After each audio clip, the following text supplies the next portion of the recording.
Hello, welcome back. So this is some help on out-of-class assignment 4. So it says at the end of chapter 7 under programming problems, refer to problem 8 as the starting point. So here we are in our textbook. Problem 8 is a tic-tac-toe application. So I'm going to show you how to get the look here on your graphical user interface. Strangely enough, it says X wins here, and it's hard to see how it came to that conclusion. But this is some kind of automated game. It's not a play against game. It's a random choice for each one, and then as soon as it fits the tic-tac-toe rules for who is a winner, it stops and declares a winner. Hopefully yours will be correct.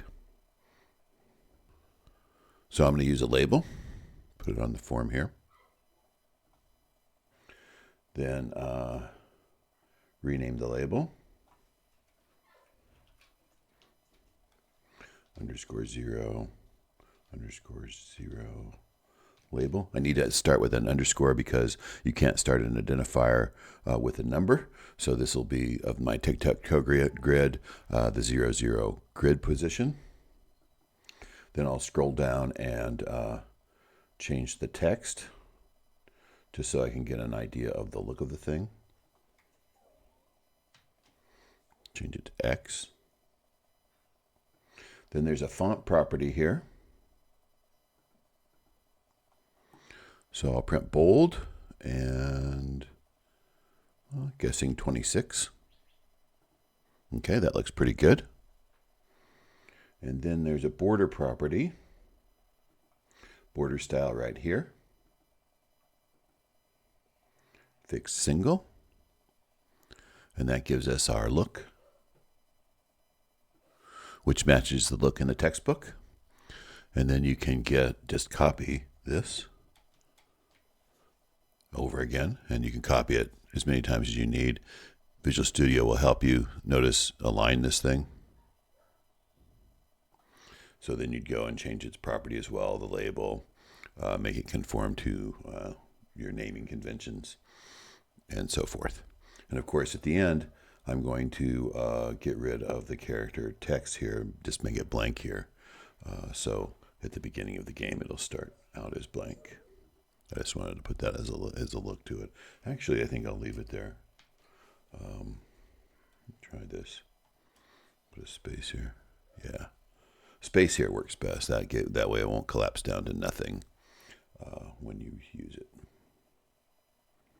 So that's how to get to the look of the application. When the user clicks the New Game button, the application should step through the array. So we're going to use a two-dimensional array to simulate a game board. Then put a random number between 0 and 1 through each element in the array. So you fill it out. Let's say 0 would represent O, and 1 represents the letter X. So it's an array of numbers with zeros and ones, randomly generated. And then as soon as an X wins or the O wins, the game would stop and you declare a winner. So I'm going to show you that in the console application, and then you can put the two pieces together, the look of it with the graphical user interface and logic from the console application. Okay, here's my console application. So here's my console application, which will show you essentially a tic-tac-toe logic that you can adapt for your graphical user interface. So I'll run it so you can take a quick look at what it looks like.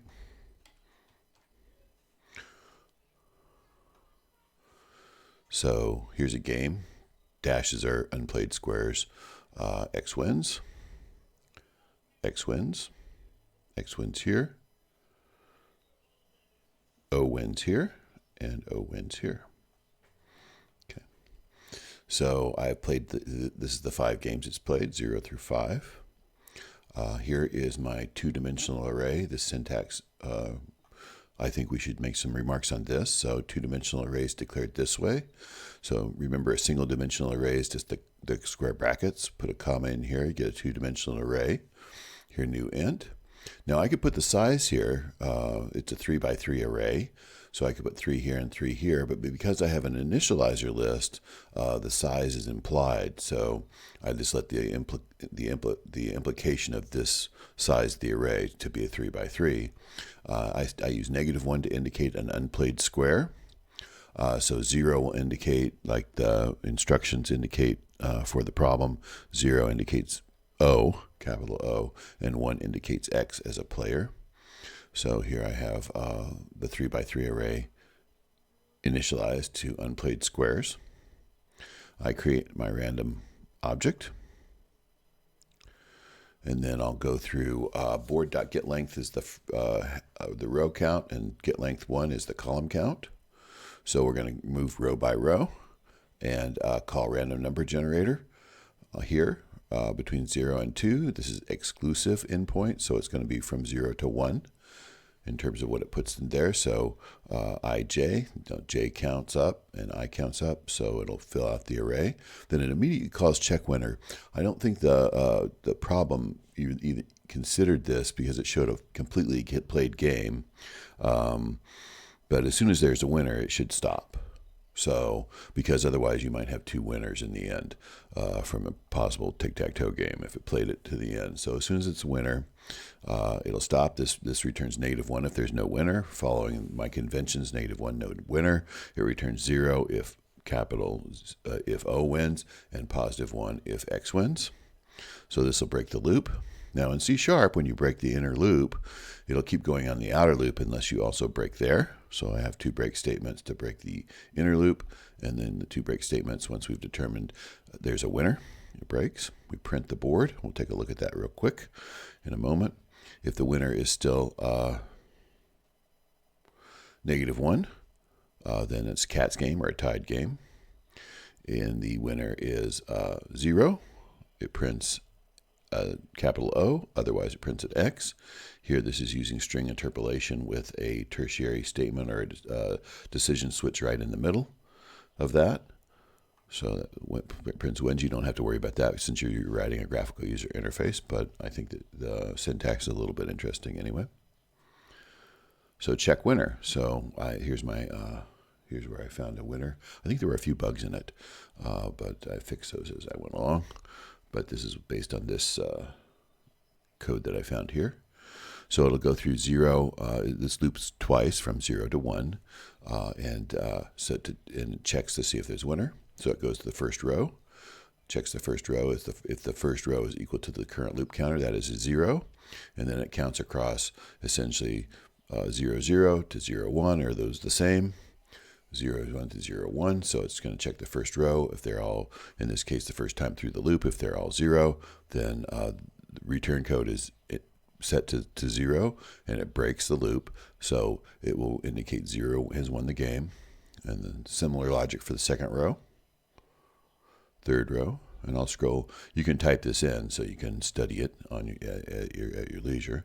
So then we work down in column order. So we can check all the rows, now the column order. And then we go from diagonal from the upper left to the lower right here, and the other diagonal from the upper right to the lower left. And then we finally return the return code. So if no one wins, it returns -1. If O wins, it returns 0. And if 1 wins, it returns +1. Let's take a look at my print board here. So the print board, again, working through the rows and the columns. If have essentially an embedded tertiary statement here. If it finds a 0 there, it prints capital O. Otherwise, if it finds a 1 there, it prints an X. The alternative to that, that is a -1 is still there, an unplayed square, it prints a dash, and then it puts a tab character at the end of that, so the board will be formatted properly. So for your graphical user interface, you'll need this method here, and something like this that will populate the board with unplayed characters, and then run through the board to play the game when they press the button, and then display who wins and who loses. So I think that'll get you started at least on your problem for this time, which is the tic-tac-toe application. And I'm endlessly amused by this saying, X wins, when clearly it does not.